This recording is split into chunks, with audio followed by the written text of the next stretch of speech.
So if you're talking about the ones that Brady wore, yes. And I'm on board with you, but let's just make sure we get all the specifics out of the way so that people don't jump in there and be like, actually, there was a year in which they wore red numbers. And there was another year where they wore white numbers with red drop shadows and they were italicized. And now they wear the UCLA shoulder stripes that are red, white, red. So just get it right. I just want to make sure that we don't. That was phenomenal, Nick. That was. I love your Twitter 10 out of 10, impression no voice. notes. Actually, I have more things to share with you guys afterward. Don't worry. All right. So Sean gave it a 9. Katie, what are your thoughts on the McLaren livery? I think it is a firm 6. I'm not an orange person. Orange is one of my least favorite colors. So McLaren for me. Oh, semantics. Okay, Sean. God, like I'm. Actually, it's papaya. Exactly. Speaking of getting the party started.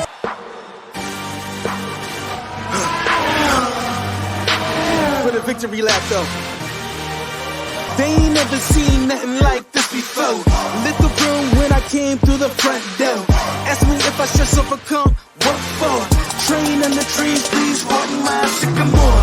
Touch burning sands, cross lands, and stormy shore seasons in the year, yeah. Switch gears, with keeping haters in the rear.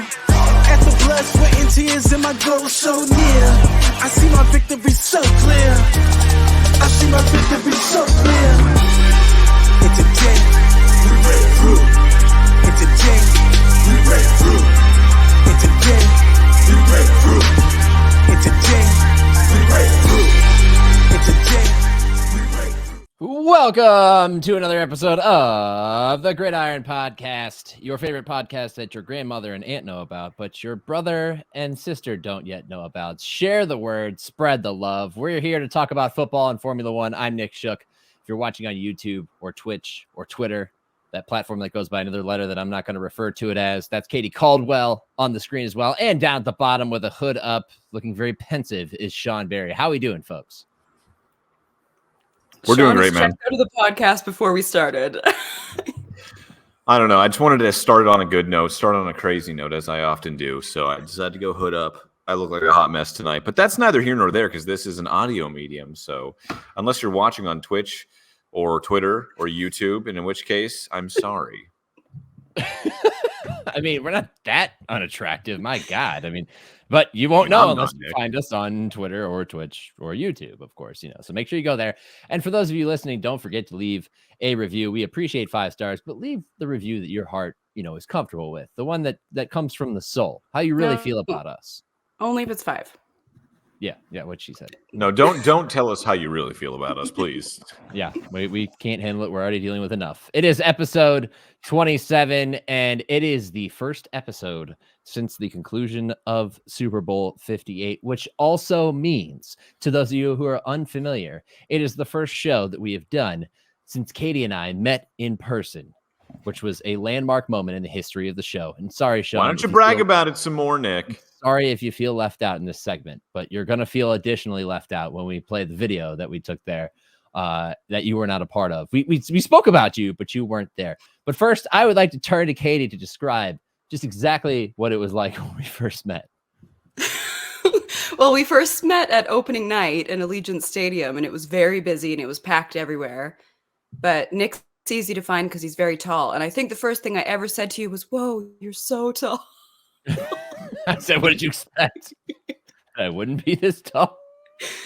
I don't know what I was expecting, but it's so funny because I'm so used to see you guys like in this box, and then to see you be a real life human was just very surreal because we've been friends for many years now.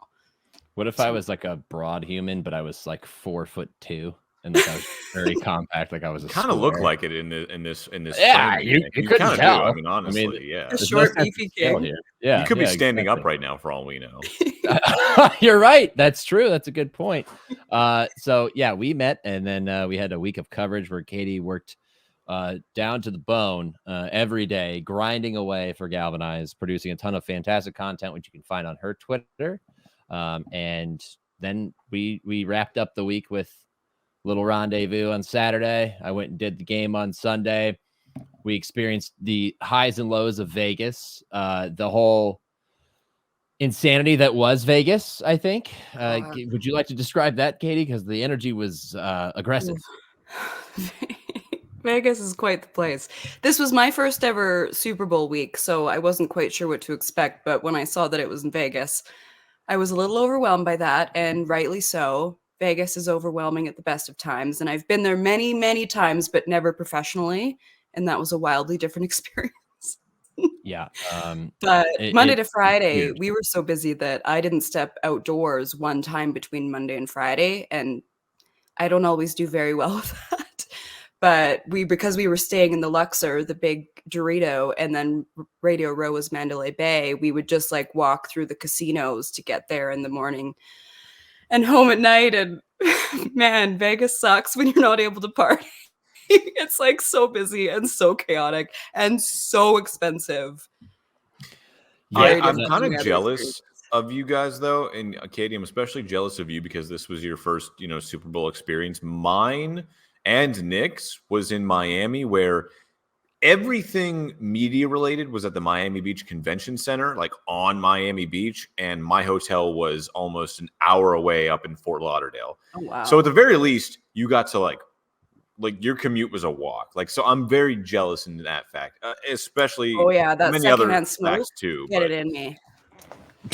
Anyway, sorry. I didn't mean to interrupt. It was omnipresent, the secondhand smoke. You walk through any casino. My you sinuses can't go hated anywhere me without walking through a hotel or a casino. And it's just, I smelled it outside. I smelled it for days after I got back. And I I shuddered at the sense that it just gave me, where I was just like, oh, it's also when you think about you are breathing in what has been in other people's mouths. Oh, well, now that you put it that way, I feel Sean. more grossed out. Thank you. I hate that so much. What do you think that secondhand smoke is from? Sean, I try not to think about it. Smokestacks industry. It comes from the sweatshops of the Industrial Revolution, of course, Sean. That's what school always told me. People don't smoke. They don't have vices. I went to private school. The world is perfect. That timing. People don't have vices. You got a participant in the chat, Club Fancy FFL. That's a friend of Katie. Says Katie loved all you and Galvanize put together at the Super Bowl with a little hands heart emoji. It was good stuff. Katie, what was your favorite interview that you did during the week? There were so many good ones that stand out. Colleen Wolfe was a really special one. That was the only one that I had requested. They said, is there anyone you want to talk to? And it was really special because they set it up for me. We partnered with NBC, so they were really helpful in getting us guests too. But I wanted to talk to her about Chris Wessling, and we've talked about him on the show before, and that's how Nick and I originally kind of connected. And it was really special that we had an interview it just felt so outside of everything Super Bowl related. And it was just so personal and special and wonderful. And to just both have that space to talk about him. Oh, it even gets me choked up even talking about it. But she was so great. She was like an instant friend. And I felt like I'd known her forever. And that was a memorable one. And then another one, which ties in the motorsport world. I had a really cool interview with Lindsay Brewer, an Indy Next driver who is just starting her rookie season. So I'm really excited to watch her this season. But yeah, we talked about representation in motorsport and the importance of that and how male prevalent of a space it is. And that one was really powerful too. But yeah, just so many great interviews, so many people just passing through the set through the day. It was a wicked experience. I think my favorite part was when Bert Kreischer stole your cameras and just started walking around. So we were doing an interview and he came up and he's like, hey ladies, because it's just a big group of us women. He's like, can I borrow your light? And then he was like already going for it. And he was a very funny man, but like very loud and very wild as you would expect. And he's like, what, do you guys want to interview me? And Megan was like, yeah. And she grabbed the mic and started interviewing him. And it was so funny watching the transformation of it, because at Galvanize, we weren't talking anything about football, anything about stats, the actual game. It was like, who are you as a person? What have you been through to get to this moment? So right away, he was galvanized and he was like joking off the top and he was like so on. And then you could kind of see him like really get into the interview and really shift into vulnerability mode, like in real time. And it was a really funny, but then really powerful moment. Like he was a great interview, but yeah, he came in so hot. I swear I saw that man throughout the week with no shirt on, like 14 different times. It's Bert Kreischer. Like, what do you expect, What he man? does. Yeah, that's what he does. But like Radio Row, it would be like a Thursday morning and I'm like popping over to the bathroom or to grab water. And then I'd be like, oh, hey again. Like he's just like standing there by himself with no shirt on. Yep, that's his most comfortable, natural state. It's funny because I was roaming around opening night and, Katie talked about the setup that they had. At one point, I walked by their setup and people were walking through it so much that Katie and another member of Galvanize were standing with their arms back like this, like being human barriers, like, don't walk through here. We're doing interviews. So I see her and she's got her arms back. So I walked by and I just slapped her on the hand, gave her a little high five and kept walking by. And she just looked over but it was funny because I was walking over past you guys and I was going from podium to podium, and all of a sudden I'm face to face with Bert Kreischer, and I'm a big fan. And I'm like, oh, I gotta say something. I like one of my favorite rappers of all time was there, and I chickened out and didn't talk to him. I didn't talk to J.R. Smith when I saw him at the hotel bar a couple nights later. Like in that moment, though, I was Did just he like, have a shirt on? Yes, he did have a shirt on. Unlike the that's rare. Cavs championship parade, he did have a shirt on. So I see Bert right in front of me, and I'm just like, I gotta say something. So I walk up, just go, Bert, big fan of Two Bears, love your comedy. He goes, thanks, man. And what I didn't realize until days later is that he was on his way to steal your light and do the interview with you, like moments later. I was just like, oh, that's I know awesome. that video that he posted. I'm like the first person you see right at the front when him just like crashing into the scene. I had like 12 people message me that video being like, is that you? I'm like, yeah, that's me running security right there. The amount of people, like huge dudes, that I had to physically hold back because so many people were walking through our set because we had 2 sets going. But there were so many, because we were so busy, like you said, Nick, we didn't have a lot of like party time or networking time, like a lot of the events we weren't able to go to. So there was a lot of people that I know in this media world that I had met for the first time as they were walking by, and I'm just standing there like head of security detail, and they're looking at me like, hey, and like fist bump me on the way by. I'm like, nice to meet you. Sorry, I'm busy right now. But the other woman doing security on the other side was Michelle Kugler, who's Kevin Kugler's wife, who does play-by-play with Mark Sanchez, and Laura Oakman, my mentor. Yeah, we've learned a lot about Katie during the history of the show. Just recently, we learned that she actually goes by Kate, which is fun to toss in at random in text conversations and sometimes on the show. We also learned I'll do it, but I don't mean it. Like, so there's more. Just know this: every time I text Kate, I don't mean it. I don't mean it. So there's multiple versions of Katie. There's Katie Caldwell, co-host of the Gridiron podcast, rock star, and then there's Kate Caldwell, heavy, security detail, brawler, bulldozer, the person you don't want to mess with. Both things can be true. What else are we going to unlock? Who knows? I'm going to now... I want to know more about the tap dancing spectacle Katie put on, because we learned a couple of weeks ago that she's in fact a world-class tap dancer. And then just randomly, like one night, I know they're hanging out, and you both text me like, we miss you. You should be here. And Nick's like, can confirm she's a world-class tap dancer. It's crazy, man. Yeah, we were at the media party on Tuesday night, which is at the F1 paddock in Vegas, which is very cool. That was like the Gridiron podcast just put together in one neat little package of Nick and I hanging out at the paddock, drinking cocktails and gambling with pretend money. Pretend money, so that we didn't break any rules. I will say this. Throughout the week, you guys kept trying to convince me to fly out to Vegas. And you don't know how close I was to actually doing that. So then stop bitching about it. You had the option. You don't know how close I was, because I found round trip tickets that left at like midnight Friday night from Tampa, gets into Vegas at like 2 a.m. local time. But what is 2 a.m. in Vegas? It's 11 p.m. anywhere else. And then I would get back to Tampa on Monday night at like close to midnight. And I already had Monday off. I already had Monday scheduled off. And the round trip was like $700. I'm thinking that's not bad. Like I can do that. I can do that. And then I'm thinking, well, no. I mean, Nick was nice enough. He's going to let me use his hotel room. But, it's not just that. It's the Ubers. It's the food. It's the drinks. It's the gambling. It's going to wind up being at least double that, if not more, depending on how much I spend for all of 2 days. And I wanted to do it so bad. But I ended up hosting a Super Bowl party here at my brother's house. It was great. Got family and friends together and, did all that. But in the back of my mind, I still had the most severe case of FOMO that I've ever had in my life. Sean, it was very much in the front of your mind because we heard from you about 14 times throughout the week. and how many times that you hated us. Every day you just hated us a little bit more. If that was the back of your mind, Sean, we got to talk. Damn, I didn't need to be put on blast like that, but thanks. Well, I mean, we're responsible. Like, there was Monday when I took a picture of the room with the 2 beds and sent it to Sean, and I said, I'm just saying. And then there was Tuesday when I took a picture of the F1 sign outside the paddock and sent it to Sean, and I said, I'm just saying. And No. When you took that picture, I'm like, oh, cool, the paddock. And you're like, we're at the media party. I'm like, wait a minute. Like, the media party's at the paddock? Like the F1 paddock? Yeah. Oh, my God. Yep. It was cooler than it even sounds. I don't know. I don't know how to sugarcoat. I'm not gonna lie. You know what? I keep telling myself, I was like, Miami is in a couple of months. Miami's in a couple of months. Miami's in a couple of months. And we may have paddock passes there. I have to do a little bit of connection. You do. There. And we'll get to that in a get but yeah.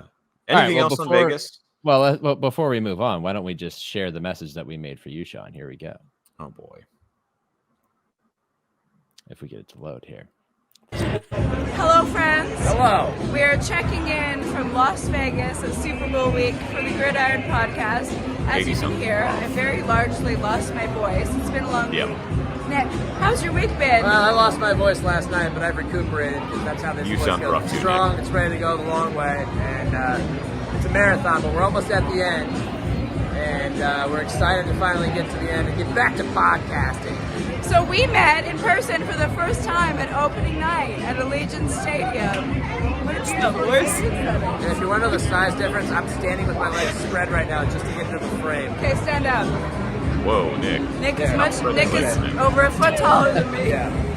This is from an underneath perspective, So we've had a great night with conversation. We had a couple beers, and now we are walking through a casino. And it is very loud, and there's been so much secondhand smoke in Las Vegas. And I can't gamble. I can, but I don't want to.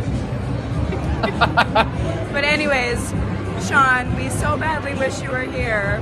He should have just shown up. I can't wait to play this on the show just to rub it in your face.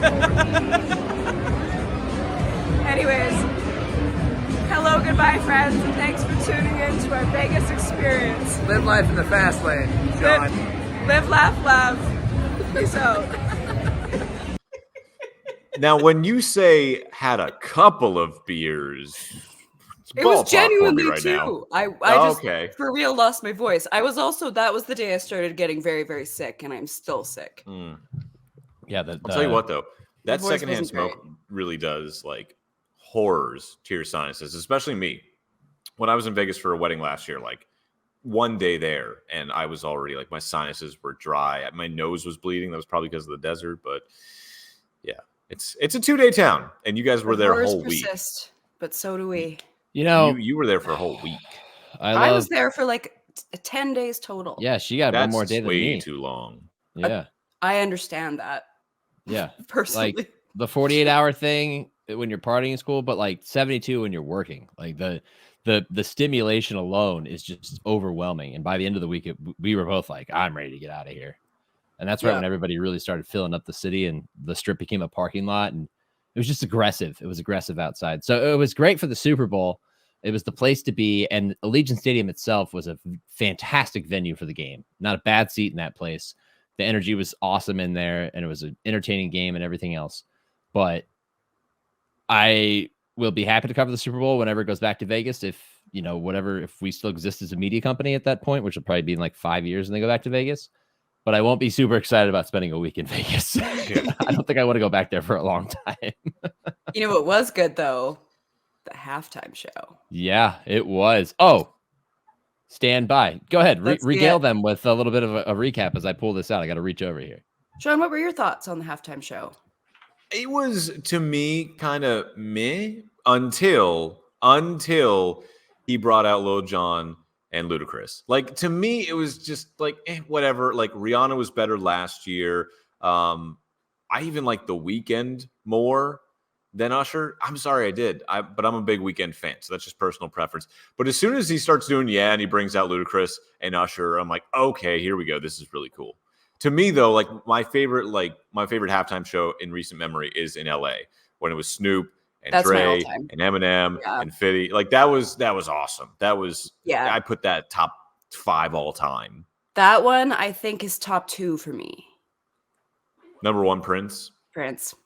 Am I that Prince is predictable? number 1 for me. Number 2 for me is Coldplay, which sounds weird, but do you remember it was Super Bowl 50? It was Coldplay, Beyonce, Kendrick Lamar, Bruno Mars. Like, yeah, I get like it's good. I remember being one good. of those is unlike the others. I mean, Usher was what you said. I think was ludicrous, Sean. I think Usher knocked it out of the park. When Ludacris and Lil Jon showed up, my geriatric millennial heart just imploded in my chest. Imagine it really made me upset that somewhere like. I remember as a kid, I think I was watching Kiss perform in the Super Bowl. I'm like, who are these people? What is this Rolling music? Stones, when they did the Rolling Stones. Somewhere, little kids were like, who is this? Oh, and their parents have to be like, you were made to this music, so I don't want to hear it. I had this experience at a Cavs game early in the season. The Jabberwockies did halftime, and this little oh my god, 8-year-old was sitting next to me, and like next to his mom was sitting next to me, and then he was next to his mom, and he was like, who is this? And she's like, oh honey, this group took the dance scene by storm. They were huge when I was in college. And I'm like, when I was in high school, and I'm like, oh yeah, I remember, back when they the masks and everything, and they did the All-Star game, the NBA and everything else. And then the media party that Katie and I were at, randomly the Jabberwockies performed.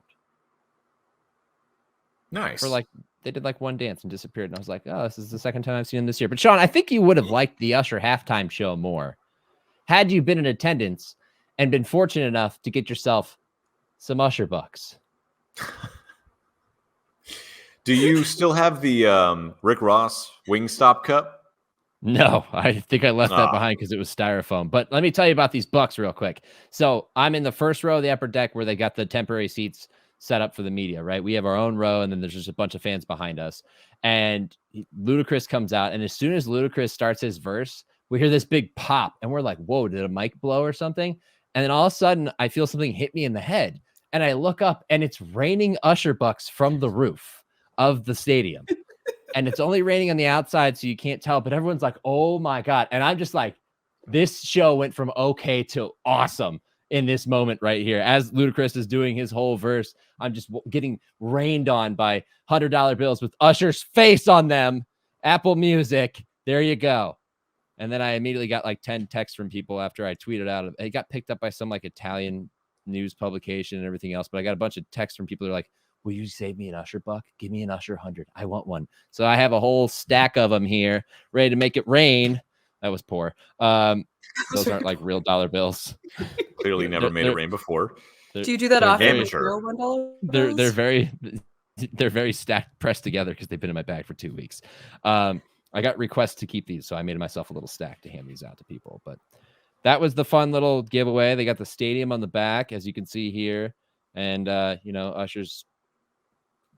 He's thinking about something there. I don't know what it is, but don't get me wrong. It was a good halftime show. Like I was entertained. I liked it. I just recent ones have been better in my mind. I'd still give it like a 7.5 out of 10. I would have put the LA one up there. Rihanna was good, but there was no theatrics to it because she was pregnant. But her singing was fantastic. She was suspended 50 feet in air. What other theatrics do you want? Yeah, but it was all just stage movement. It was cool though. It went like up and down like a wave and stuff, and it was moving around and stuff. But this one, they had roller skates, Sean.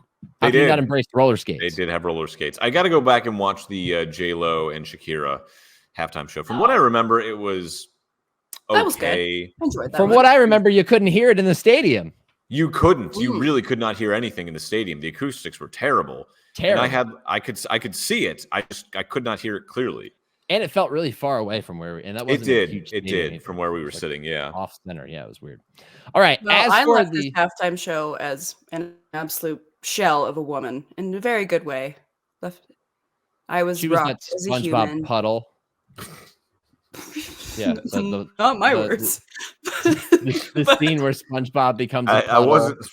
Nick decided to just go. That wasn't what I was going to say. Right there. But you do you. I just hate. I just drove us into a rut. I hate that Just we're old say enough yeah. that the halftime show is now designed for our generation. Well, there's two That sides to makes that me coin. feel. One side of that coin is people of our generation are now in power and making important decisions, but the other generations the other side of the coin is that we're old. I had a very long conversation with my girlfriend about this the following day when we were walking our dog. Who would we like to see like in our like perfect halftime show? And we don't have to discuss this, but we kind of deviated from that and just said, well, who do we think will be next? And there's been so much hip hop and pop lately that I think they're going to go country or rock sometime soon. Like we're due for a rock or we're due for a country guy. And the only thing I could think of was like Luke Combs kind of checks all those boxes. Like he's a big country act. He doesn't ruffle any feathers. Fast Car has never been more popular. Cool people. Exactly. I'm Yeah, like, I could see Luke Combs doing that. Not that I would be a big fan of it. I have seen him in concert before. It's not my thing. And I was trying to think of like a rock group. I'm like, Green Day, maybe. Speaking of Green Day, Sean.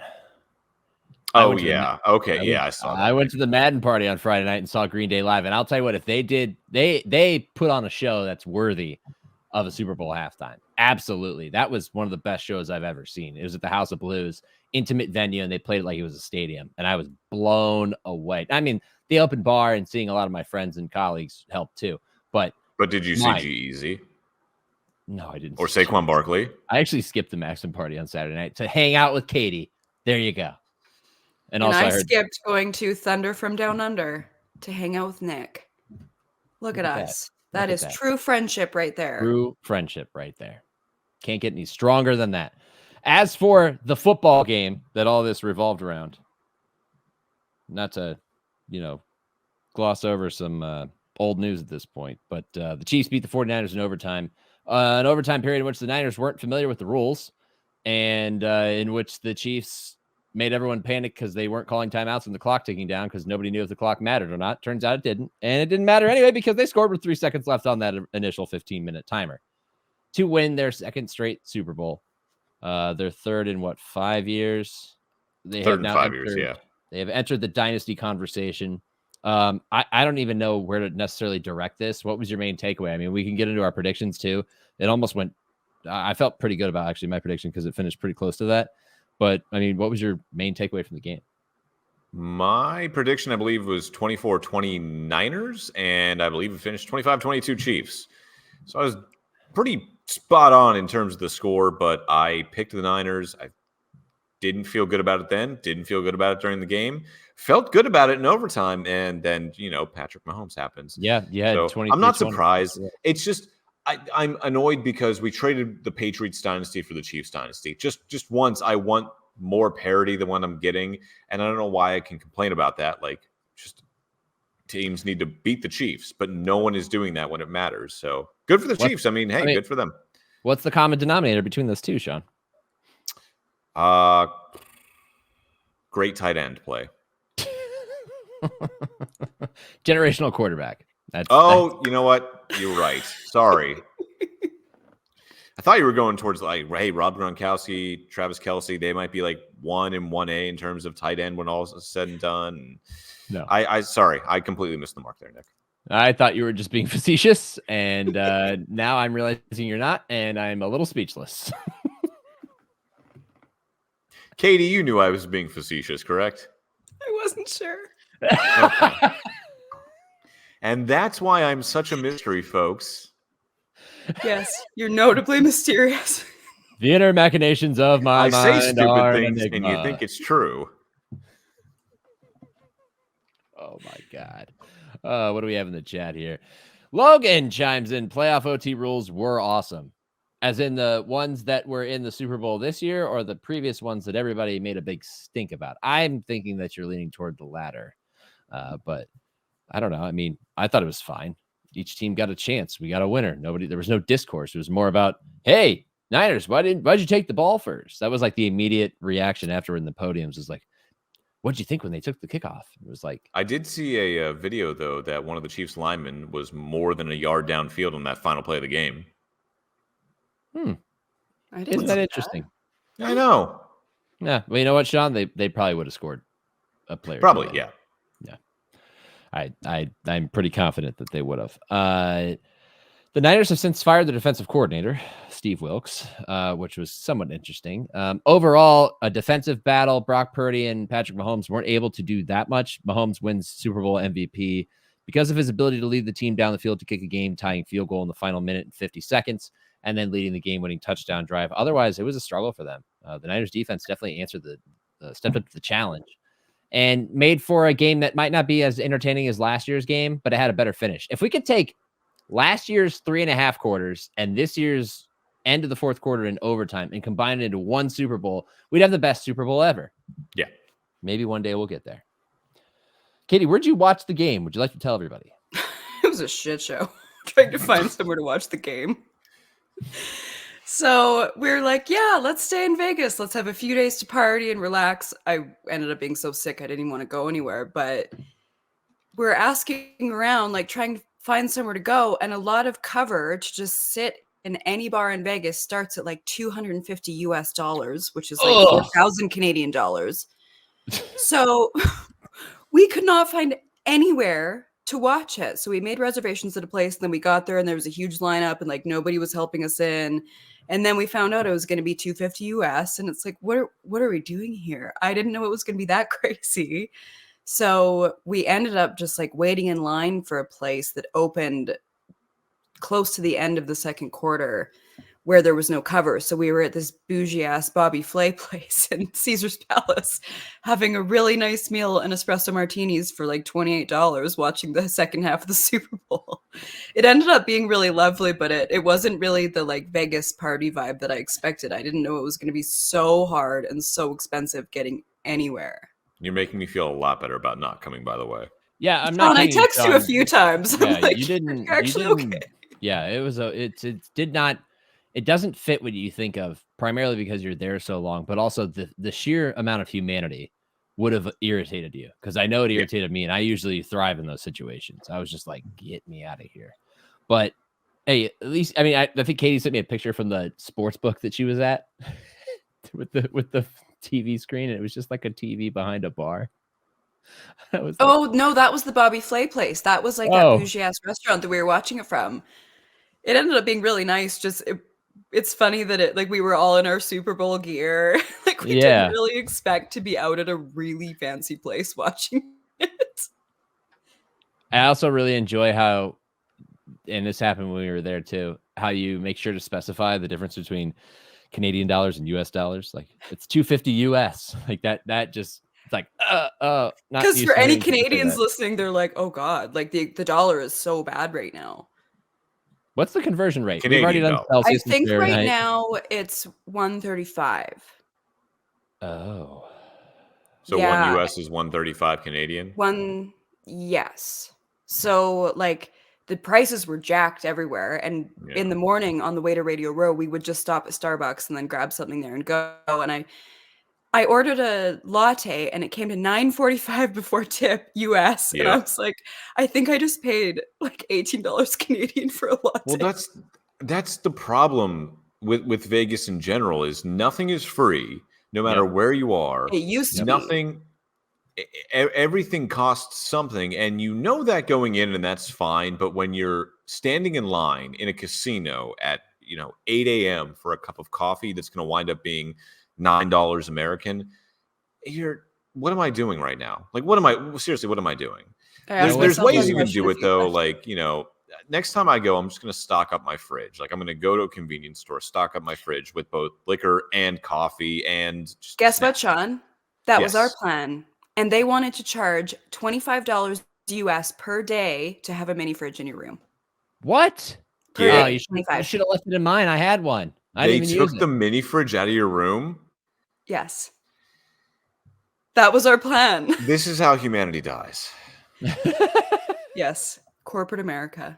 Capitalism, baby. I have never blown through a per diem quicker in my life than I did on this trip. Like I think I stayed under maybe 4 out of the 8 days and went over the other 4 days with like nothing. I went to Egg Slut, popular breakfast place, right? $40 for a breakfast sandwich, a coffee, and an orange juice. And I only drank the orange juice because I was worried about getting sick. Come on.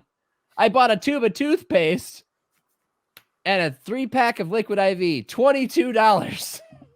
Yeah, it was a tough scene financially. We'll just say that.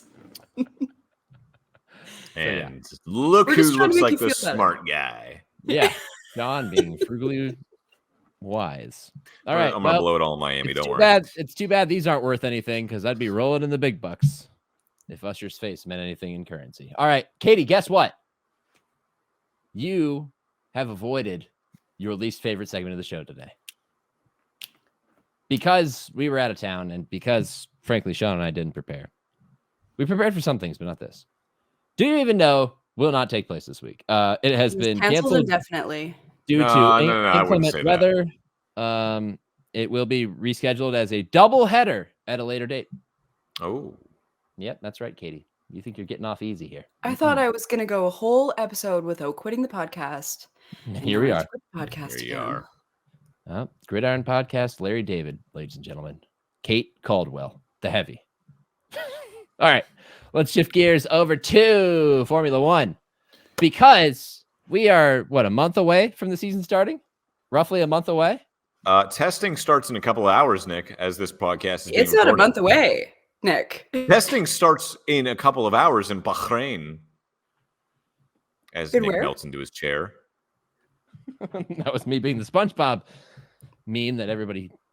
You know that, next Thursday is free practice 1? Oh, my God. There's a race next week? You don't have it in your calendar? No, totally not. I have Miami in my calendar, Katie. Okay. That means that they've probably already re-upped my F1 TV. Oh my God, she's not wrong. I mean, I would never. For being an F1 podcast, we are really just slacking on knowing anything about February F1. 29th. Speak for yourselves. Yeah, Katie was on. I've been Some of us are counting down. Oh, no. All I know is Drive to Survive comes out this week, and I'm excited. Oh no, I'm gonna have to find. Doesn't it always come out a week before the season? It does. I'm gonna have to find a way to watch the race in Indy. Oh boy, that's gonna be rough. F1 TV app on your phone. Download it everywhere. We are not sponsored by them, but if you want to talk a little cheddar, US, Canadian, or otherwise, the Euro. Big fans of the Euro. Maybe we'll talk. Maybe the pound. The pound. Yeah. The pound. Brexit. The all that stuff. Yeah. Not rubles though. No, we're good on those. It's livery season, folks. That's what precedes the start of the new season. It's some fancy new looks for cars. So we're gonna go through all of them right now. And I guess we start with last year's champion. Are we grading 1 through 10? Can we do that? Yeah, so I haven't looked at any of these. Oh, so, sweet. Blind test. Nick, for the first time. Yeah. I put them up on screen, Nick, and can you create a little graph? Can you create a little graph 1 through 10? Sure. I'll be the maestro of all these things. Sweet. All right. So here we have, if you're watching on Twitter, YouTube, Twitch, you can watch on YouTube and Twitch later. Twitter too. We have the RB20, this year's Red Bull, the championship winning car from last year. It's new edition. And folks, stop me if you've heard this before. It looks the same. It's the exact same. Enlarge the picture there, Nick, for us. It's the same Red Bull. It's the same Red Bull we've seen the last couple of years. It's just click on the picture. You don't need to zoom in. Just click on the picture. That's how technology works. Nick, you're giving huge boomer energy, and I live for it. Oh my goodness! It's been a week. You do way more web design than I do, and does anybody know how to post videos to Facebook? Look it up on the Google Tube. We're off to a great start here. Spit my water out there. 2024, the year that we all get up to speed technologically. Hey, I got a new phone this week, by the way. I just discovered the MagSafe charging. I mean, I knew it existed before, but I willingly declined it. So now I have it on a magnetic charger, wireless. There we go. Cool. See, cool. Getting up to speed with the youths. Yeah. Next thing you know, I'll be making those tickety talks. All right. Anyway, the RB20. Yes. Let me make a spreadsheet. Sean, we can talk about it. Actually, you talk about it as I make this spreadsheet. Sure. Katie, what are your thoughts here? Because it, to me, just looks like the same car they've trotted out for the last 20 seasons.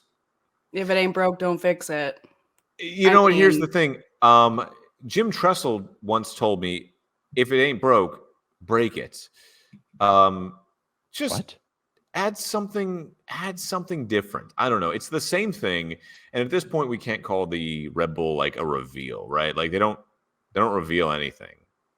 They just trot out the same car every single year. It's a good looking car. I'm not knocking that. Okay, they got the Red Bull on the exhaust intake. They've got the navy.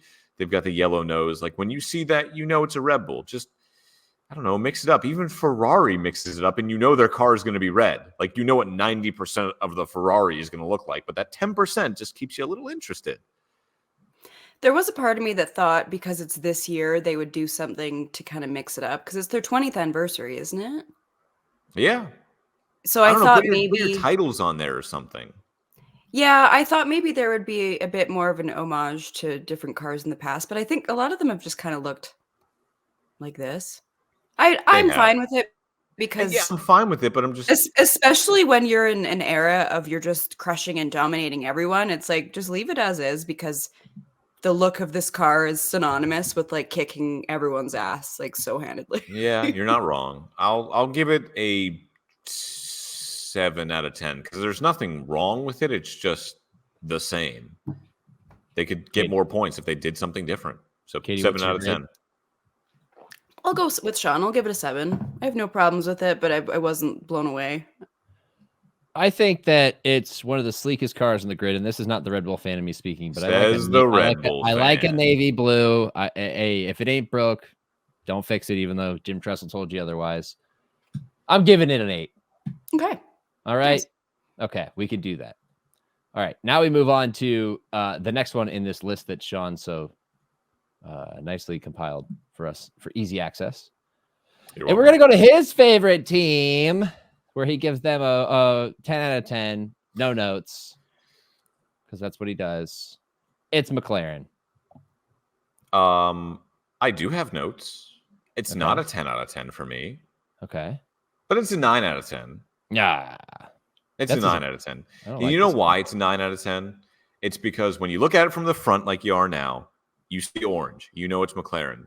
The front wing is orange, the rear wing is orange, the nose is orange, the halo is orange. And then, yes, we're going to get into this a lot, but there's a lot of bits of exposed carbon fiber, but orange and black just goes together. And for me, to get rid of that ugly baby blue that they had on the trim of the car the last 2 years was just what this car needed. 9 out of 10.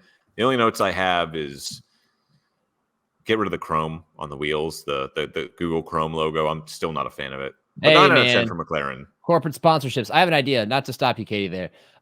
But let's get the chat involved. Let's get their grades too. Let's have them participate in this graph. Because we got Lemon Bendy jumping in here about the Red Bull saying it's like the Flying Elvis Patriots uniforms. It doesn't have to be pretty if it's iconic. Now, Lemon Bendy, there's something to say. There's that new documentary on Apple TV Plus about the Patriots and their dynasty and everything, right? If you look at the archival footage of Drew Bledsoe, they had the Flying Elvis in the helmet, but they've gone through like 2 different face mask colors. They went through a silver one. They had a red one. They've had like 5 different uniforms. They had the royal blue ones with the gaudy numbers and the Elvis logos on the shoulders. And then they went to the ones that Brady wore. So if you're talking about the ones that Brady wore, yes. And I'm on board with you, but let's just make sure we get all the specifics out of the way so that people don't jump in there and be like, actually, there was a year in which they wore red numbers. And there was another year where they wore white numbers with red drop shadows and they were italicized. And now they wear the UCLA shoulder stripes that are red, white, red. So just get it right. I just want to make sure that we don't. That was phenomenal, Nick. That was. I love your Twitter 10 out of 10, impression no voice. notes. Actually, I have more things to show with you guys afterward. Don't worry. People coming after my head this week. I'll tell you what. Oh, I saw that. Oh, goodness. Yeah, baby. Let's go. Don't look at the Instagram comments. Do not look at the thousands of Instagram comments calling me to die or get fired. Let's not do that. It's just a ranking, folks. All right. So Sean gave it a 9. Katie, what are your thoughts on the McLaren livery? I think it is a firm 6. I'm not an orange person. Orange is one of my least favorite colors. So McLaren for me. Oh, semantics. Okay, Sean. God, like I'm. Actually, it's papaya. Exactly.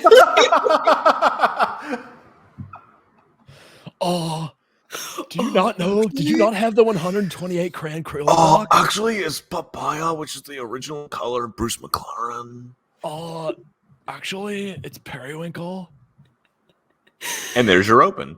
I thought it was going to be the me and Katie Vegas video. Turns out it's this. 6 out of 10. Katie, not a big fan of papaya. Papaya? Now that we firmly have been corrected that it is not orange. Anyways, yeah, I just the black and orange. I'm glad they lost the baby blue, like you said, Sean. Papaya isn't my favorite color. So That's I don't fine. love it. No, I get it. It's personal. I get it. My take, I'm going to side with Sean here. I'm not going to give it a 9 because so last year McLaren rolled out a couple of alternative liveries, right? One of them being the chrome one, paid homage to previous title-winning teams back when Lewis Hamilton drove for them when they were chrome and red. It was downright sexy. I loved it. I hope that they were going to do something like that this year. They went with the black and orange, which has been their thing since Zach Brown came in and took over McLaren, however many years ago, back when Stoffel Van Dorn was one of their drivers. It's kind of a return to that. It's better than last year. Like, I'm so glad they ditched that light blue. It was like they were trying to do too much. It just did with the black, and it's just too much. It's simpler. It's sleek. I like it. I like it for the same reason I like Red Bull. So I'm going to give them an 8 as well. Chat, I will say, if we have anybody participating in the chat, rate this livery for us, if you will. I will say this, though. It's because McLaren, they weren't scheduled to drop their car first, but they released their livery first. And I think they did it kind of a smart way because they have a lot of exposed carbon fiber on their car, which is a theme this year. You're going to see a lot of exposed carbon fiber. You're going to see a lot of black cars with some color thrown in. I'm giving this a 9 out of 10 because when you look at this car, you know who it is. You know it's McLaren. You see the papaya. You see the orange on the front wing, on the nose, on the halo, on the side pods, on the rear wing. You know this is McLaren, and they don't have as much exposed carbon as other cars and other teams, but McLaren did something smart. I think they realized, oh crap, a lot of these cars are going to have a lot of black on them. And so they just surprise dropped their livery before anybody else did. So they could say, we did it first. We did it first. We didn't even announce it. We did the old Beyonce album route. We just dropped it at midnight, that type of thing. I agree. McLaren, Sean. Zach's version. Oh. And that's going to be all the Taylor Swift content for the week. Thank you, folks. Now I can put it in the tags, which will boost our engagement. Thank you, Sean. Appreciate you. 1 drop is all we needed. Next up on the list is one of my personal favorites. Mercedes drops a new livery this year that is gorgeous. Not to pollute the opinions here, but it's so good. This is my favorite of all of them, by Please far. never make that sound again on this podcast. That's a sound drop now. There you go. Here it is in all its glory. It's perfect. Go ahead, It's Katie. 10. It's a 10. I think the silver, the black together, all of it. When I look at it, I'm one of the people that has a lot of confusion and feels very conflicted about my relationship with Mercedes now that Lewis is leaving, because I've always been Mercedes, but I've always been Lewis. So now I look at it and I have a lot of strange feelings about it. I think a lot of us are going through the same thing right now. I don't know if I'm a Ferrari fan next year. It feels weird and sad to say. Well, because you're setting yourself. It's like being a Browns fan. You're setting yourself up for failure. But when I look at this car, it makes me feel some feelings. I think it's perfect. There's the colors of it, the way that it kind of pays homage to previous versions of the car. I think they knocked this one out of the park. It's my favorite. Sean? Well, Katie, is that a 10 out of 10, did you say? She gave it a 10, yeah. I gave it a hard 10. Hard 10. Okay. 5 out of 10. Whoa! I knew I knew going into this was going to be my hot take. This was going to be my controversial take. I don't like it that much. And because of what you said, Katie, it pays homage to past cars. Pick one. Just pick one. A couple of years ago, they said we're going to be a black livery, and for a very honorable reason. Okay, they chose to do a black livery for a very honorable reason, and I applaud them for that. Then they stuck with it the next year. Then the next year after that, they kind of did like half black, half silver, and now they're doing half black, half silver again. Mercedes are the silver arrows. Just pick a livery. You're trying to live in two worlds at the same time. And to be honest with you, the teal is kind of like what throws it off for me a little bit. The teal stripes down the side, which they've always had, but these are like thicker, and the teal stripes in the past have like kind of gone in a waving motion. These are just along the side pods and the nose. I see why people love this. It has the splash of red from Ineos. I see why people love this. Just for me, meh. And also, we'll see how much of that silver sticks throughout the season until they need to shed some weight and they get rid of all the silver for carbon fiber and just go full black. That's a good point. That's a good point. And that gives it an opportunity to change over time and evolve without really putting much of an effort in. Sean, I completely disagree with your take. And that's okay. I knew this was going to happen. And that's fine. No disrespect. It's just that's my personal opinion. Nothing but respect here on the Gridiron Pod. It did sound a little disrespectful, and I respect that. Sean, you're an idiot. Actually, Mercedes ran black cars back in the 60s. Even though there's silver arrows. I'm going to get into my take in a second, but Lemon Bendy chimes in in support of you. Here he goes. I'm with Sean. 6. Something about it screams video game at me, and not in a good way, is what Lemon Bendy says. And again, this is a reminder why you should check us out on YouTube, on Twitch, on Twitter. It's a very visual segment. I did see Logan chimed in there. What was his take? Well, Logan's on my side. He says Elite Merc livery. Love the blend of their two colors. 9.7 out of 10. Yeah, Logan. I feel like this is going to be the livery that people either love or they hate, aside from one more. And we'll get. I've heard zero hate for this. I've heard everything I've heard and read has been universally in love with it. I have one gripe. As I count my Usher bucks, I have one gripe. You brought me a nearly perfect car, Mercedes. You gave me everything I wanted. The black, the silver, tastefully spread down the nose. The accent of the teal that has become so synonymous with your car. And yet, because of corporate sponsorship obligations, you slapped red on the back. And that takes it from being perfect. That could have been perfect. And Logan just chimed in at the perfect time to back me up. Ditch the red sponsor, and it's a 10 out of 10. You're exactly right, Logan. That's the only thing that ruins this car. It's ruined every car they've had for the last 4 years. Ineos, you got to go. You got to go like best water, whatever, treatment, BWT, whatever it is. The pink, like they got to be tasteful and sublime in their inclusion in the livery. Okay? Ineos, personally, get out of here. How does Petronas not get more angry that teal is not on the car? Because that's their color. Teal, like Petronas is to teal what BWT is to pink. Like, how is Petronas okay with this being like we own 1/3 of this team? The team is 1/3 Toto Wolff, 1/3 Petronas, and 1/3 Mercedes. AMG. Like, yeah. How does Petronas go? Yeah, we're okay with no teal being on the car. I think it's the perfect amount of teal, and I hot take like a bit of the red in there because it ties in with the red star that honors Niki Lauda. I do. Yeah, I'm going to say like I don't hate the red. It's not bad. I did not know that. It's still a 10 for me, guys. I'm going to die on this 10 hill. We got you down for a 10. We got chat down for a 9. We got Sean down for a 6, and we got one more chat from Logan earlier. He said I said 5. I didn't give it a 6. I said 5. Logan says the teal makes it perfect. This is a wild take, Sean, and I agree. Sean, don't hate the teal. I just think it's awkward. I think it's awkwardly placed.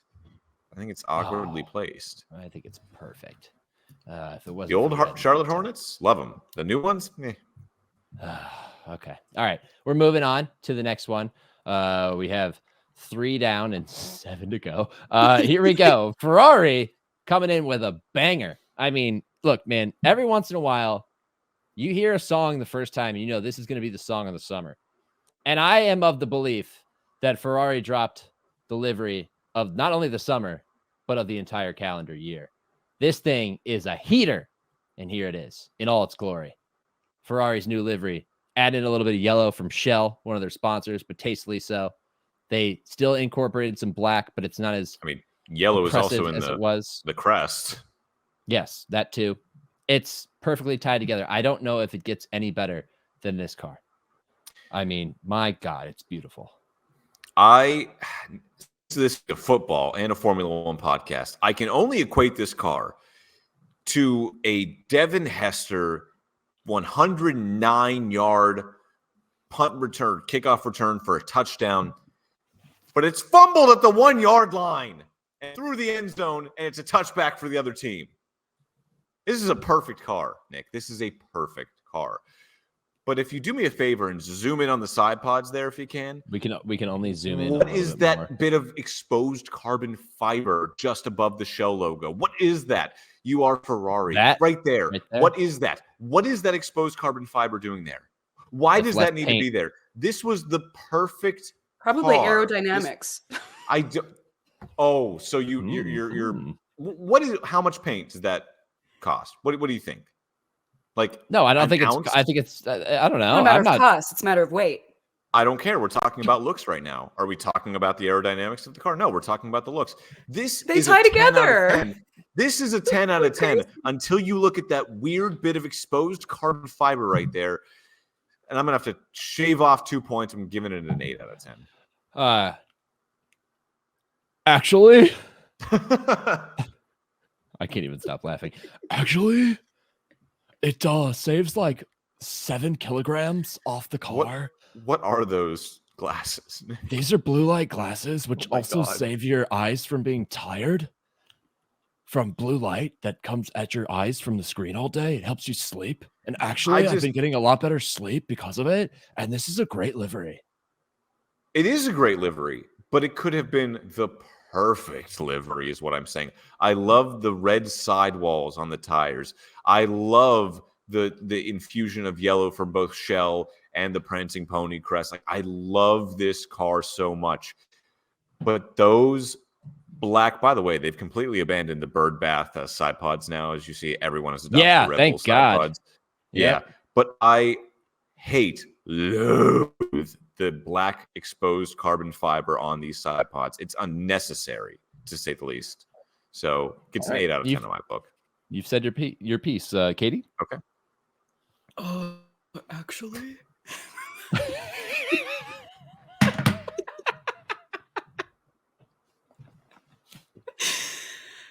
I was gonna give it a 9 until I found out Sean hated it, so now I'm gonna give it a 10.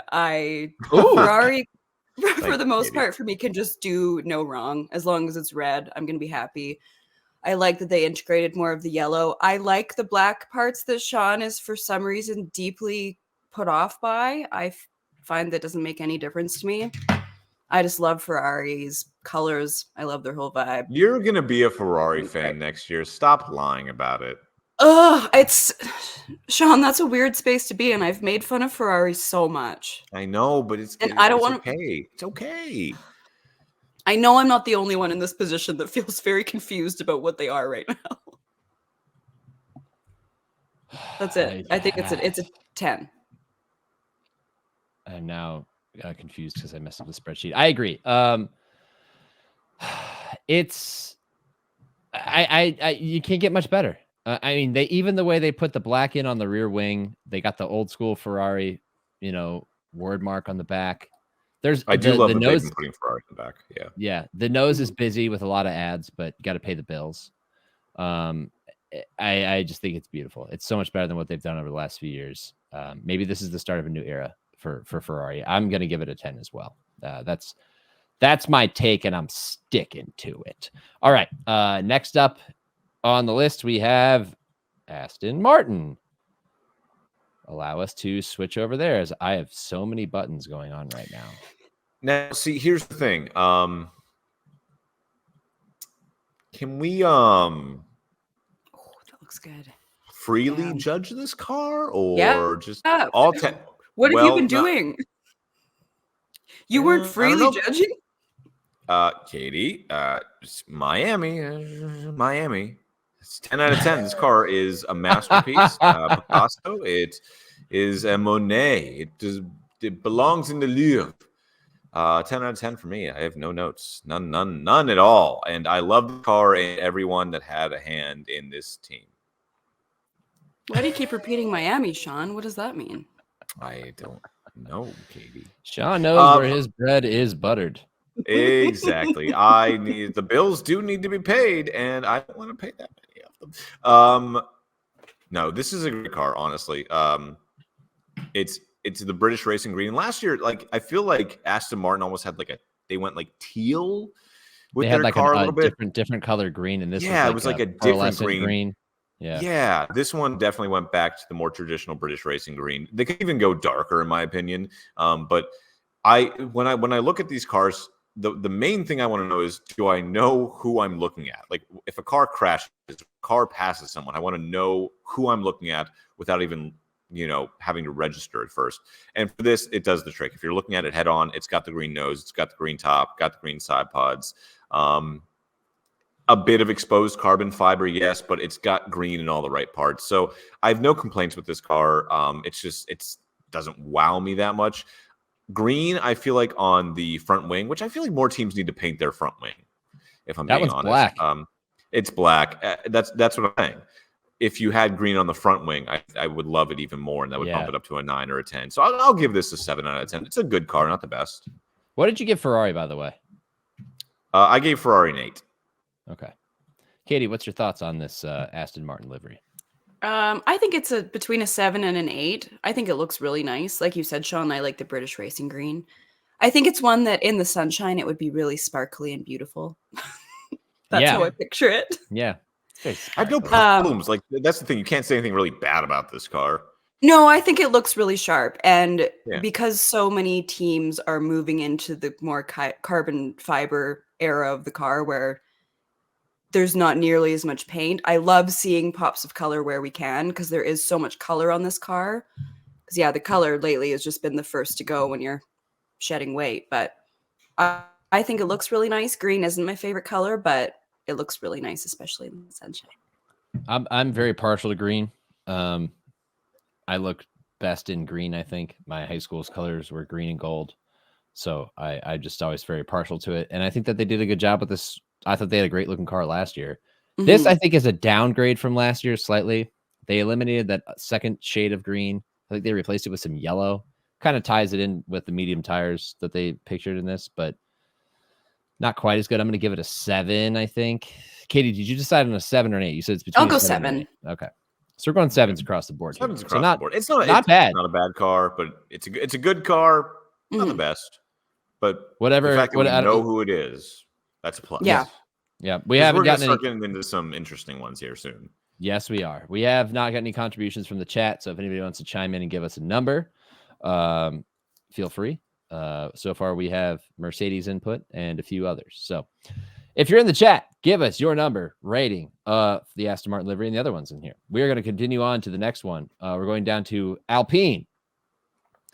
And Alpine, Lord, give me strength. If you wanted something new, I'm sorry, you didn't get much new. If anything, you got a lack of creativity. Let's pull it up on the screen. Again, you can watch this on YouTube, Twitch, or Twitter.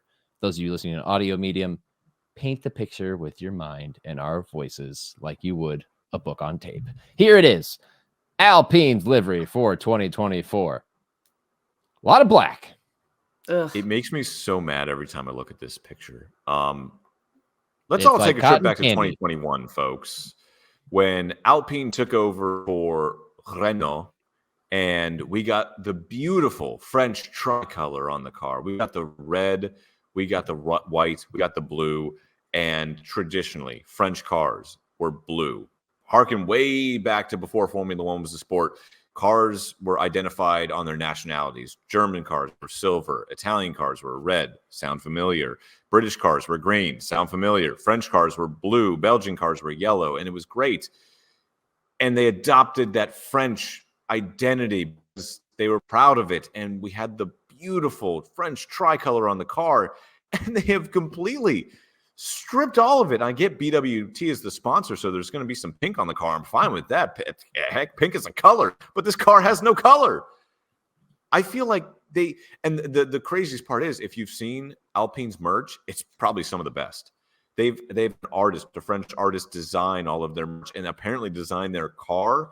And I feel like at some point they designed the car and it came back to the factory and they said, hey, this is great.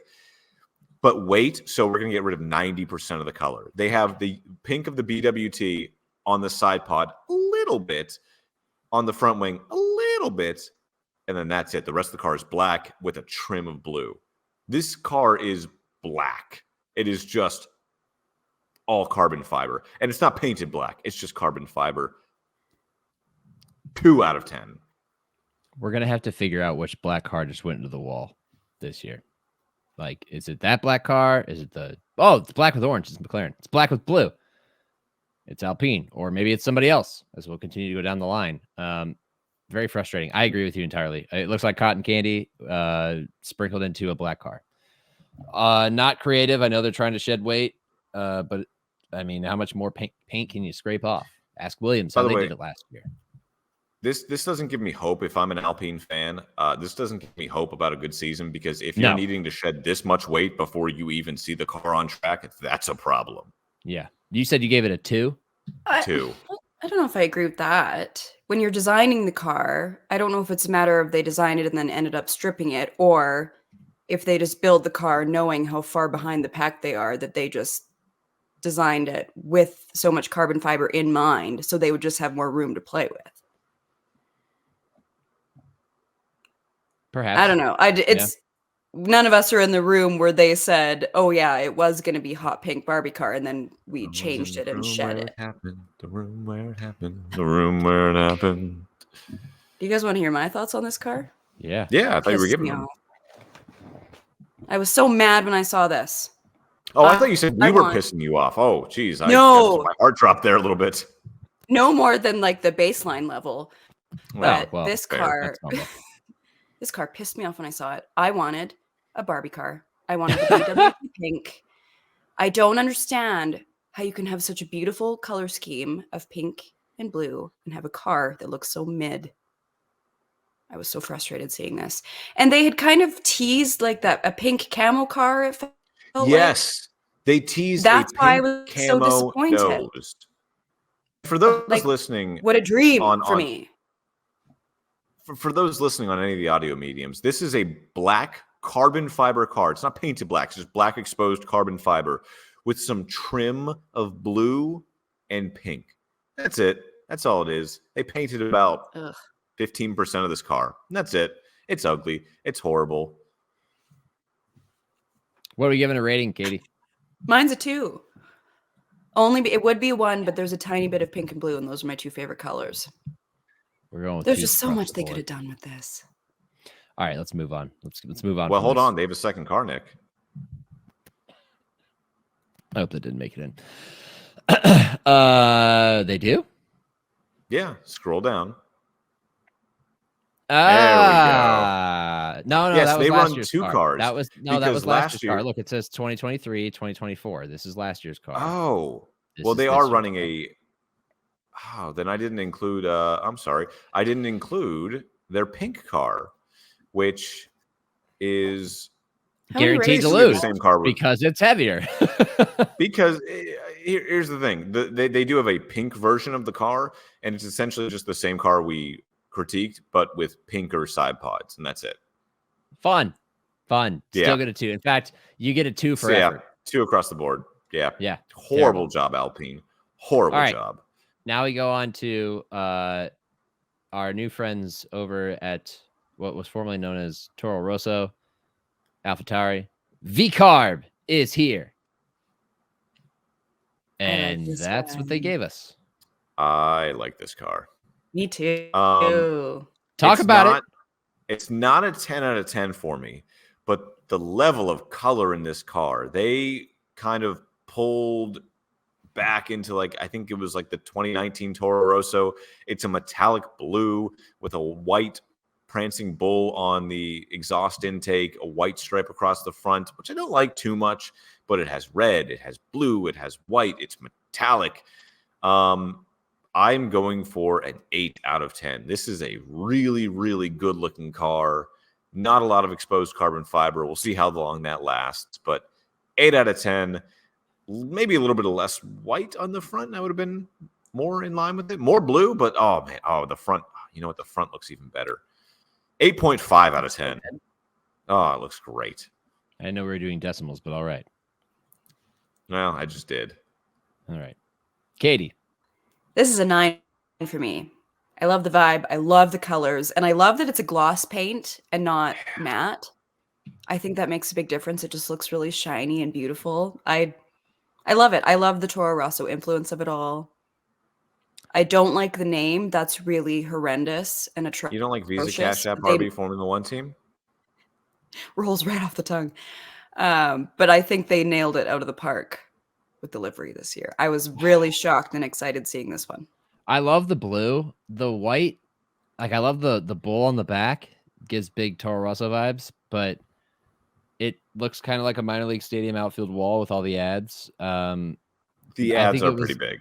It was done somewhat tastefully. They managed to fit 2 different ads in the front wing, which is something that you don't see very often. The white's a little much. I'm curious to see what this looks like in the sun. I think in the sun it'll pick up a point for me. I'm gonna go with a 7. I'm not as big of a fan of it as you guys are. Here we go. Lemon Bendy says the colors make me want to drink a Fanta. 10 out of 10. Okay, good review. You get a 10. They make a blue Fanta? I don't know, but it makes you want a soda. That's for sure. Let's go to the other team with a bunch of names. Steak Sauber. Steak. Actually, their Twitter name is Steak F1 Team Kick Sauber, which sounds like an order more than a car. So terrible. Oh, Lord. Here we go. I'm going to go last on this one because I feel like I have a different opinion than you guys. So Kick's main color is green. They are the competitor to Twitch. And hopefully we don't get shadow banned. Let's just call this team Sauber in the meantime so we don't get kicked off Twitch. Yes. Nick, you go first. You haven't gone first yet. Nick, you go first. That's why the green influence is there. I'm very curious as to why they put Unleashed on the rear wing in the back. # Unleashed. I don't know if that's a competitor to Twitch thing, a Kick thing. Steak is on the side. I think we're past the neon green phase of design. This is very Call of Duty to me. Very Mountain Dew to me. I'm surprised they're not a sponsor. You could throw that right on the front wing right there and it would fit in nicely. I would love ad opportunities for you. Yeah, more ad opportunities for you, Sauber. I like this. I'm going to give it an 8. I know Katie's not a big fan of green, but I think that trying to fit in green in the way that they did a good job. It could have been a lot worse. I hate the whole black card trend thing, but if they're going to do that, there's enough green on here to balance it out. So I'll give it an 8. I'm going to give it a 7, and I want to give it such a lower score because I hate the black carbon fiber exposed trend that's going on in Formula One, and there is a lot of exposed carbon fiber on this car, however, their main sponsor is Kick. And Kick's colors are green and black, and this color is neon green. This car is neon green and black. And if this car crashes, we're going to know who it is because you could see this green from outer space. So I can't give it as low of a score as I can to the Alpine because there's so much black on this car. And I really like this color green. It's like Nickelodeon slime green. I gotta. Heck, if Nickelodeon wants to sponsor this, that'd be great. Orange on this car would be great, actually. I'll give it a 7 out of 10. I'm watching Katie smile right now, and I know she's ready to just drop the hammer. She's winding up. I can see it. It's like Donkey Kong wind up, like just ready to let the haymaker go. Go ahead, I'm Katie. shocked by this because I thought that I was going to be the only one that liked it. Oh! Everything that I've read, every pod that I've listened to, everybody tears into this, and I love it. I think the colors pop. I love the neon green. Where the lines of the colors flow along the car, I think are a little bit clumsy, like along the side. I think that could look a little smoother. But I love anything bright and anything neon. And I think it's giving Shigo from Kim Possible. That was the first thing I thought of when I saw this. Throwback. So what's the number, Katie? It's an 8 for me. I thought you guys were going to be like in the 2 to 3 range. I thought I was going to be the only one that loved it. I've heard so many people talk shit about this car, and I think it looks so cool. Again, I think this car also benefits because it was one of the first launches. So it was one of those first exposed carbon fiber cars that we saw. And it has that bright green. And also, they're not taking themselves too seriously. Like, they know they have a stupid name, They know they have this stupid looking car for like a year before they switch over to Audi or just back to Sauber. And the video they released, they asked Valtteri Bottas, like, Valtteri, show everyone our car. And he just stands up and points at the car. And they were totally cool with that. Like, they're not taking themselves seriously because they know they're a joke right now. They're like, screw it. Let's have fun with this. It's there. Him and Joe are like sneaky one of my favorite driver pairings. Oh, yeah. They're hilarious. They're so especially now that Valtteri has a like platinum blonde mullet. He's gone full Australian. Oh yeah. It's gonna look good in this neon green car. For those of you watching on YouTube, mullet. you see that I changed the lights behind me to match. Oh yeah. Mullet and an ass calendar. Oh yeah, that's 2/3 of the trifecta. What's the third part? Nobody knows, but we'll find out. I think we have an idea. It has to do with saunas. Lemon Bendy said, I agree with Shook. The tires look like they may have a Call of Duty double XP code on the inside. Yeah, get your model 1/43 scale, kick, steak, F1 team, Sauber, whatever, model car, and inside the tire, double XP weekend, Call of Duty. I agree, Lemon Bendy. Let's move on to the next one. We'll save I don't know if it's the best for last, but we're not going to go there yet because we got 2 left. And it's Haas, the American team on the grid. And Sean's. Yeah. I am a real American. This is a shitty car again. Is it because it's not inundated with red, white, and blue? Is that why? Well, no, the only time this car was ever inundated with red, white, and blue, it was inundated with the Russian colors of red, white, and blue, and I'm not going to root for that. Explain that Haas, this car, their colors are red and black. Like that is Haas. It's red, white, and black. I can't knock them too much because this car, which is mostly black with a black nose, some white trimming around it, a red wing and rear wing. Like, this looks like a lot of their other cars, but it also just doesn't look that good either. It looks nothing, like a there's standard, nothing that pops about this car. If you played the game, it'd be like a standard generated livery, like I have no choice. You adjust it. Yeah, I have no choice but to give this car a 5 out of 10 because there's nothing special about it whatsoever. And there's also nothing that terrible about it. The only bad thing is, yes, when this car crashes, we're going to say, oh, which black car is that? But Haas have also had more black in their car before anyone else. Like, they've always had black in their car in their color scheme. So trendsetters. Yeah, 5 out of 10. Can't knock them too much because they've had they're grandfathered in here, but also this is just a meh car. It's the definition of mid. Katie? Yeah, this was a 5 for me as well, simply because some of them were memorable for me being really great, and some were memorable for me being like, ooh. And this one was just deeply forgettable for me. This one, to me, is the Tennessee Titans of F1 liveries. Ooh. Yeah, I don't care about this car at all. So therefore, I give it a 5. What number are we getting? 5. I'm an even 500. It's a 5. It doesn't make me feel much of anything except just mid. I give them a point for being the first team to put black as their main color. There is no inspiration here. The only tie-in that works is the MoneyGram's logo is red and white, so that works out. But I'm going to go even lower. I'm going to go with a 3 because I'm just not inspired by it at all. Completely forgettable, in my opinion. Let's go to the last one. Williams. Oh, Sean gave me a real link here. Look at that. I couldn't find any good pictures on Twitter, so I had to go to their website. In this car, I don't know how I feel about it. There's more blue than some There's of the more black blue, cars, but there's also a lot of black. And knowing Williams, they're going to shed a lot of that blue during the season because that's just what they do. I will give it. I love the Golf logos on there. Golf left McLaren, went to Williams, and I love the infusion of the Golf logos.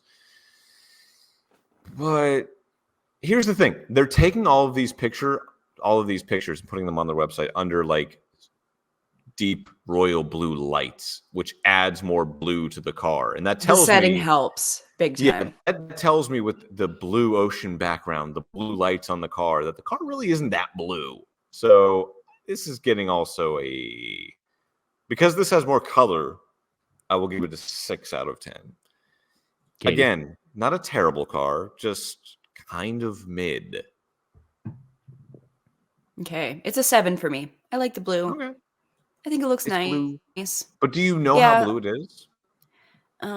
Mid-range, Sean. I'm gonna say, is that the correct I- answer? I don't know. exactly. I feel like if this car were on Tinder, it would say it was 6'2", when in actuality it's 5'10". Is this That is car? Damn story of my life. Hey, I didn't lie. Oh yeah, Nick, you're tall. You're tall. Typically, it's the opposite reaction. In terms of sponsors with the Williams, I think the Duracell battery is really cute. How they implemented it, and like I've always It liked. is, yes. Like if you're going to integrate an ad, I really have always liked how they've done it with the battery ad. I think it's fine. It's a 7 to me. It's a pass. It's acceptable. I like the blue. It's not totally jet black carbon fiber. It's fine. It's no Mercedes. No, it's no Mercedes. nothing Sean, is. what number did you give them again? I gave him a 6. Okay. I'm going to side with Katie for the same reason. I think the Duracell ad is the best part of the entire car. I think that's really creative to make it, that cylindrical top look like a battery. That's very cool. Enough blue on there to make me cool with it. It's not, oppressively black. Like it's not just taking over the entire car. I'm sure we'll see less and less blue as the season goes on. I'm going to go with Katie. I'm also going to say a 7.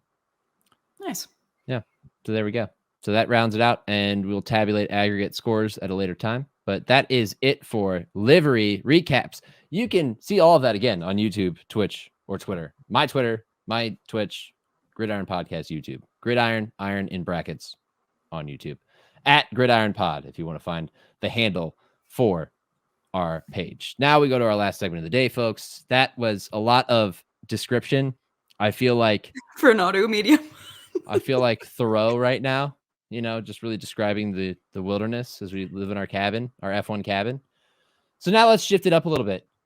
Let's talk about emotions instead of visuals. Let's talk about emotions. Hate it or love it. Katie, what's your hate? We talked about my real hate off air that I will not be repeating on this podcast. My hate this week, I'll keep it short. Sean, I hate that you weren't in Vegas.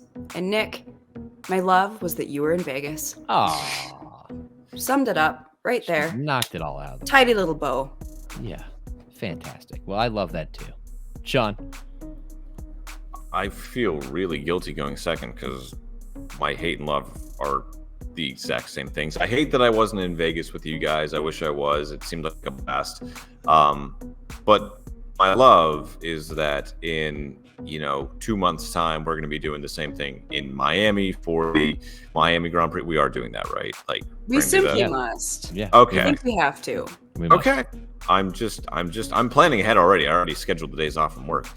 So that's my love as well, because I know that'll be even more fun having us all there. Hopefully with paddock passes. And yeah, it's going to be a fun time. So that's both my hate and love. Awesome. My hate, not to get too personal, but I've talked about this once before, and I'm going to again. Because as you know, my dad's going through diabetic issues. My hate is poor or unsatisfactory care for people in places like that. Not going to get too much in the details, but take care of your health, people. Don't let it get to the point where you got to rely on others, and when you're caught in compromising situations, you're hoping that somebody will come tend to you. That's all I'll say about that. I also hate cleaning out houses of people who have lived in houses for 13 to 15 years and acquired too much stuff, because my God, is there so much stuff in my dad's house. Live a minimalist life. It'll keep your mental peace, for sure. And my love is that you and I got to meet in Vegas, Katie. I'm sorry, Sean, that you weren't there, but we will all have met. I've met you before, Nick. Oh, you have. At my best and my worst. Very true. My worst of that time. But it was great. It was great to finally meet and spend some time. And even though we were all tired of Vegas, it's a memory I'll cherish. That's for sure. So that is my love as well. All right, that is it That is an hour and 23 minutes. And after I add the intro here and audition later and everything else, it's going to be about an hour 25. So we're going to get out of here quickly. This has been episode 27 of the Gridiron Podcast. Sean, send us out. Just to recap, I was not in Las Vegas for the Super Bowl, but Nick and Katie were. For Nick and Katie, I'm Sean Barie, and as always, live life in the fast lane, folks. Actually?